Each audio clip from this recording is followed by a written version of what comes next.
వార్తావాణికి స్వాగతం. ఈ కథనాన్ని మీకు అందిస్తున్నది మణి శర్మ.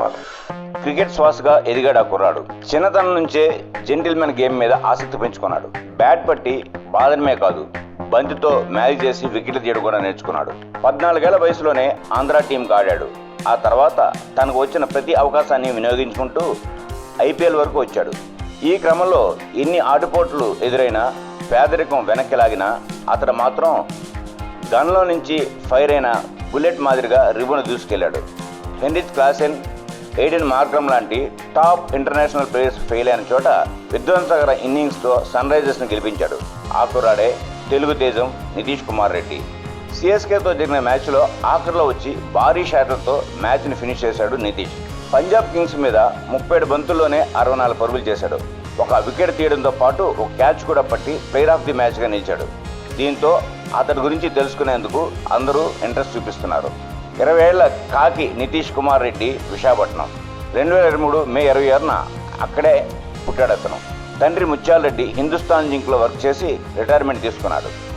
నితీష్ తల్లి పేరు మానస జ్యోత్స్న. చిన్నతనం నుంచే క్రికెట్ అంటే నితీష్కు ఎనలేని మక్కువ. 14 ఏళ్ల వయసులో విజయ్ బచ్చన్ ట్రోఫీతో అందరి ఫోకస్ను తన వైపు తిప్పుకున్నాడు నితీష్. 176 స్ట్రైక్ రేట్తో 1237 పరుగులు చేశాడు. బౌలింగ్లోనూ 26 వికెట్లు పడగొట్టి సత్తా చాటాడు. జగన్మోహన్ దాల్మియా పురస్కారానికి ఎంపికయ్యాడు. పేదరికం వెంటాడుతున్న మరింత కసితో పట్టుదలతో ఆడాడు. రాత్రింబవళ్లు ప్రాక్టీస్లో మునిగిపోయాడు.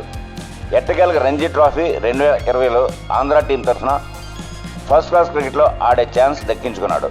డొమెస్టిక్ క్రికెట్లో బ్యాట్తో పాటు బంతితోనూ రాణిస్తూ అందరి దృష్టిని ఆకర్షించాడు. దీంతో అతన్ని ఐపీఎల్ 2024కు ముందు జరిగిన మినీ ఆక్షన్లో 20 లక్షల బేస్ ప్రైజ్కు సన్ రైజర్స్ దక్కించుకుంది. ఇక లిస్ట్ ఏ క్రికెట్లో 403 పరుగులు చేసిన నితీష్ 14 వికెట్లు తీశాడు.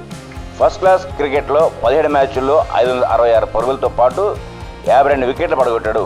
ఇక్కడతో ఈ కథనం సమాప్తం. మా ఈ వీడియో మీకు నచ్చినట్టయితే మరిన్ని అప్డేట్స్ కోసం లైక్ చేయండి, షేర్ చేయండి, సబ్స్క్రైబ్ చేయండి.